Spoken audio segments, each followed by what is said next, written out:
안녕하세요. 와류기 공부 80강 시작하도록 하겠습니다. 연료절감기나 와류기에 관심을 가지고 있는 분들은 필히 연비 지식부터 공부하셔야 됩니다. 그 다음에 검토를 하시라는 거예요. 연료절감기를 판다 또는 와류기를 판다, 이렇게 판매자들은 연비가 얼마 나왔다, 몇 프로 향상됐다, 10%, 20%, 30% 쉽게 이야기합니다. 그런데 현실은 그것이 아니라는 거예요. 연료절감기를 구매한다, 또 와류기를 구매한다 그러면 연비에 대해서 기본적으로 아셔야 됩니다. 그래야 판단력을 가질 수가 있다는 거예요. 판단력을 가지지 못하면 어떻게 되겠습니까? 연비가 높다, 10% 향상됐다, 20% 향상됐다, 30% 향상됐다 하면 그 기준에 자기 차도 그렇게 될 것이라고 생각합니다. 그런데 기본적인 것은 알아야 된다 이거예요. 인터넷에 또는 유튜브에 연료절감기 만드는 사람들, 판매하는 사람들이 연비 향상 10%, 20%, 30% 쉽게 이야기하는데 운행 구간에 따라서 연비는 다 틀립니다. 그리고 운행 속도에 따라 틀립니다. 그 와중에 가장 큰 차이는 뭐냐? 같은 도로, 같은 속도로 간다 하더라도 어떻게 운전하느냐에 따라서 운전자 연비가 별도로 형성됩니다. 경부고속도로를 기준으로 한번 봅시다. 추풍령 휴게소에서 김천 휴게소까지 내려가면 전체가 내리막길입니다. 내리막길인데 여기서 진입속도를 어떻게 할 것이냐, 또 김천에 도착하는 속도를 어떻게 할 것이냐에 따라서 연비가 30km에서 100km는 그냥 나옵니다. 화물차들도 연비요 50km, 60km, 70km 그냥 놓을 수 있는 코스입니다. 어떤 조건으로 운전을 어떻게 하느냐에 따라서 연비 차이가 나버린다는 거예요. 자, 연료차단 좋아하시죠? 연료차단이 도움될 수도 있고 도움 안 될 수도 있습니다. 현재 이 고도계를 한번 봅시다. 추풍령 휴게소는 고도가 약 220m 정도 됩니다. 그리고 김천 IC 쪽에는 고도가 55, 60 정도 됩니다. 차이가 많이 나죠. 그러면 내리막길입니다. 긴 내리막길로 형성되어 있기 때문에 연비가 높게 나올 수밖에 없는 조건입니다. 왜 이렇게 극적인 도로구별을 이야기하느냐? 연비를 측정하실 때 추풍령 휴게소에서 김천까지 내려가는 코스하고 김천에서 추풍령 휴게소까지 올라오는 코스하고 합쳐야 된다는 거죠. 왕복이어야 됩니다. 왕복이 아닌 조건에서 한쪽 편도 방향만 가지고 연비가 얼마 나왔다 하면 어떻게 되겠어요? 마음대로 올릴 수 있는 거예요. 그런데 반대쪽으로 주행을 했을 때 올릴 수가 없죠. 그래서 기본적으로 연비를 이야기할 때는 동일 노선의 왕복 연비를 측정해야 된다. 이것이 기본입니다. 그리고 시내 주행을 할 때도 운행 코스가 우회전을 하느냐 좌회전을 하느냐예요. 우회전 좌회전이 어떤 의미냐면, 자, 원형으로 된 트랙을 돈다. 그랬을 때 시계 방향으로 돌 것이냐 반시계 방향으로 돌 것이냐에 따라서 연비 차이가 또 납니다. 왜 그럴까요? 같은 도로 구별을 타는데 왜 그렇게 차이 나느냐? 기본적인 상식 가르쳐 드릴게요. 긴 오르막에 짧은 내리막, 이렇게 하면 연비가 안 나옵니다.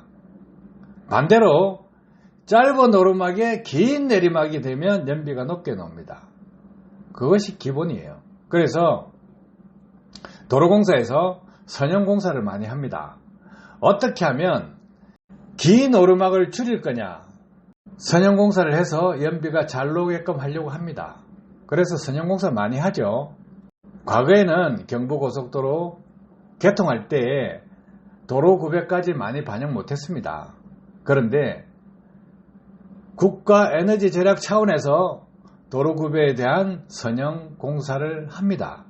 구간별로 연료가 많이 낭비될 수 있는 구간에 선형공사를 해서 에너지 절약에 또 사고 예방에 도움을 줄 수 있게끔 만들고 있다 이거예요.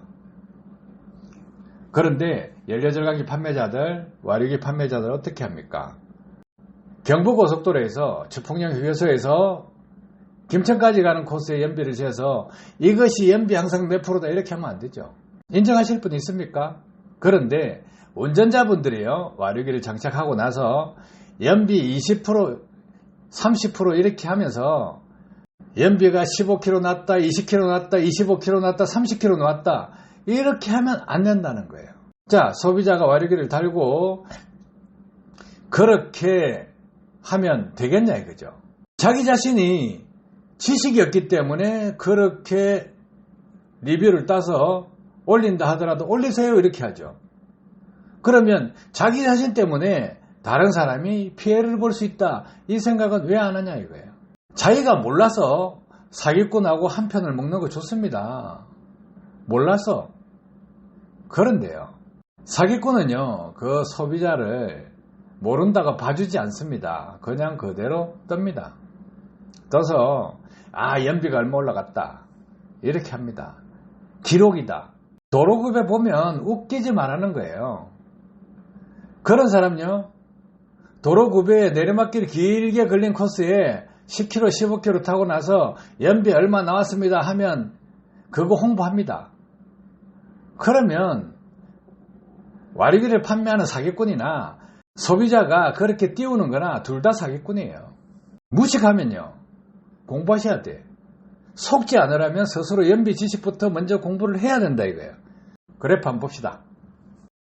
자, 여기에서 100km당 몇 리터 쓰느냐 속도 이렇게 나와 있죠. 자, 일반 차종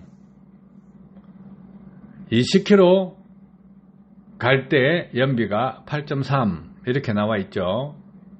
그런데 60km 갔을 때 13.3이 나옵니다.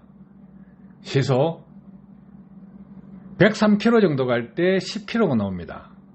이거 유심히 잘 보셔야 됩니다. 왜 이 말씀을 드리냐 하면 와류기를 판매하는 사람들이 대다수 다 소통이 원활한 시내 주행이라고 이야기를 합니다. 그런데 주행하는 속도를 보면 어떻습니까? 60km 내외로 운전하고 있다는 거예요. 그러면 최고 연비 나오는 거 당연합니다. 당연한 걸 가지고 연비가 이렇게 높게 나온다, 시내 주행에서 높게 나온다 이 소리 합니다. 고속도로 더 높게 나온다고 생각하죠? 그렇지 않습니다. 연비라는 것은요 공기 저항과의 싸움입니다. 공기 저항은 속도 제곱에 비례하기 때문에 속도가 빠르다고 해서 고속도로를 탄다고 해서 연비가 높게 나오는 것이 아니다예요. 그러면 자 60km 내외다 이거예요. 그런데 와류기 판매자들이 인터넷에 보시면 꼭 그런 코스만 탑니다. 소통이 원활한 평균 속도 60km 내외가 되는 코스를 탄다예요. 그럼 연비 높죠. 말이 되냐고, 그죠? 그래서 그런 눈속임도 있다. 어설프게 뭐 시내에서 착각하지 마시라는 거예요. 시내가 아니고 속도를 보면 가장 유리한 조건이 됩니다. 그런데 여기서 대형 차량들은 속도가 더 올라갑니다. 왜? 변속비가 틀리기 때문에 고단 변속으로 올라가는 속도가 어디냐 이거예요. 그 속도 이상해야 연비가 또 나오겠죠. 그래서 배기량, 차량 특성, 미션 변속비에 따라서 달라질 수 있다.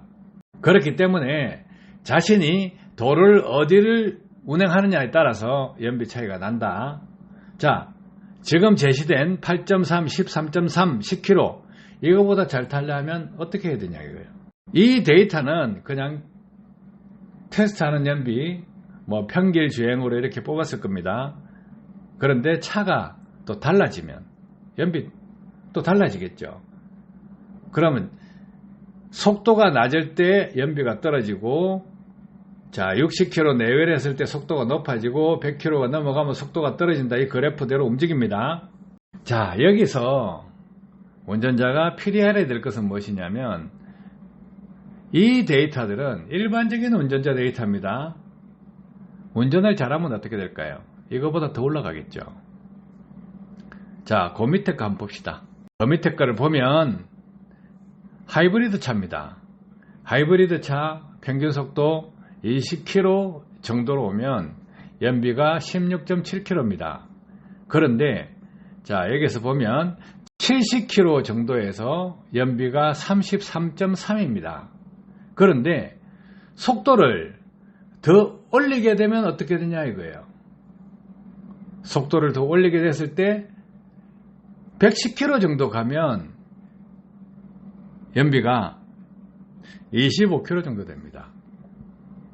이런 부분 반드시 아셔야 된다는 거예요. 근데 모르면 어떻게 돼요? 모르면 바보라는 거예요. 자, 이런 자료들을 공개해주면 연료절감기 아니면 와류기 사기꾼들이 이 범주 안에서 움직입니다. 특별하게 자동차 메이커 기술을 뛰어넘지 못하기 때문에 이 바운더리 안에서 장난을 칩니다. 평균 속도도 알아야 되고요. 이 도로 굽의 고도를 알아야 되고, 그 다음에 짧은 오르막에 긴 내리막 도로를 타느냐, 긴 오르막 다음에 짧은 내리막을 타느냐에 따라서 연비 차이가 납니다. 평지길에서 연비가 제일 많이 나옵니다. 그건 뭘까요? 도로 특성을 반영을 해야 된다. 또 교통 상황에 따라서 평균 속도가 달라진다. 이런 것까지 반영을 해야 되겠죠. 그래서 연비에 대한 지식이 없는 사람들이 판매하는 연료 절감기, 그 사람들의 지식 수준을 한번 보시라는 거예요. 이 범주를 벗어나느냐. 연료에 따라서 연비 차이 납니다. 연비가 가장 높은 건 무엇이냐. 연료 품질에 따라 틀려지겠죠. 기본적으로 LPG보다 가솔린이 연비가 높습니다. 가솔린보다 디젤 차량이 연비가 높습니다. 연료에 따라서 연비 차이 납니다. 그래서 이런 부분도 감안하시고, 제가 유튜브를 쭉 훑어봐도 최고 연비 없습니다. 이 구간 연비 절대 장난 많이 들어가 있습니다. 그럼 기본적으로 연비를 측정한다 하면 동일 코스 왕복 연비를 측정해야 된다 이거예요. 왕복 연비를 측정하지 않고 각 구간에 따라서 편도 구간을 측정해서 또 전체 구간이 아니고 일부분 내리막길이 많이 포함된 그 도로에서 트림 연비를 찍어서 메다방을 올립니다. 그리고 연비가 얼마나 나왔다 와 하고 물개 박수 칩니다. 미쳤어요. 그렇게 찍어 올리는 소비자, 그것을 인용해서 홍보하는 판매자, 둘 다 비정상입니다. 정상적인 사람들이 아니에요. 우리가 일반인들이 착각하기 쉬운 것 하나 가르쳐 드릴게요. 서울에서 부산을 고속도로를 했을 때 거리가 얼마입니까? 약 400km입니다.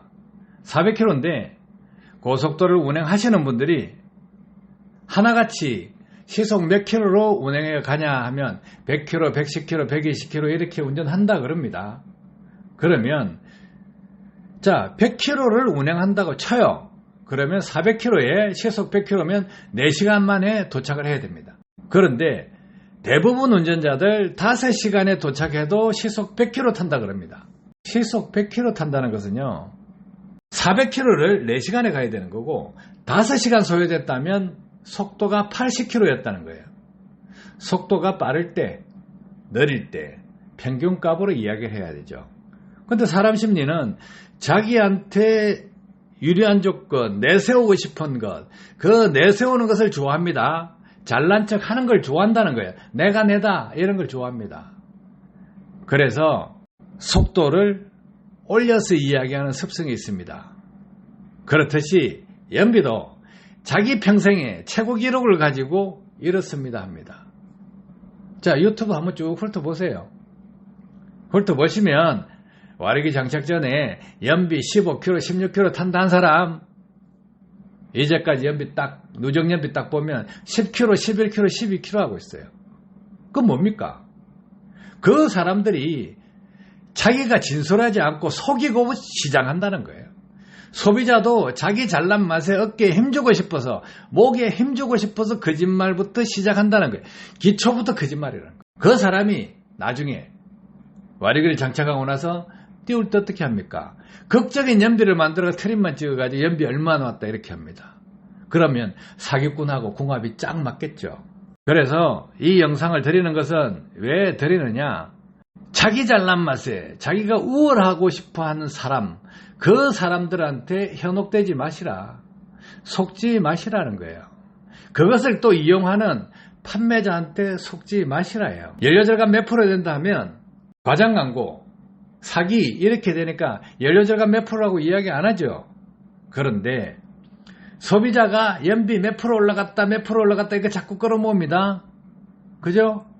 그러면 그것은 한 개인을 터치할 수 없기 때문에 공권력이 그까지 미치지 않습니다. 그런데 연료절감기를 판매하는 사람이 자기가 직접 연비 몇 프로 올라간다 못합니다. 왜 못할까요? 그것은 사기가 되기 때문에 그렇습니다.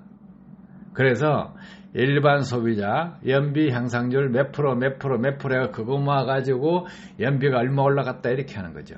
그런데 그것을 진솔되게 운전자의 운전 능력이 바뀌어서 연비가 향상됐다. 연비 운전을 해서 연비가 향상됐다. 이러면 이해를 하죠. 그런데요. 운전 습관하고 상관없는 조건으로 빼놔놓고 와리기만 장착하면 10%, 20%, 30% 절약된다. 이것은 100% 사기꾼이라도 과언이 아닙니다. 아셨죠? 도움 되셨길 바랍니다. 감사합니다.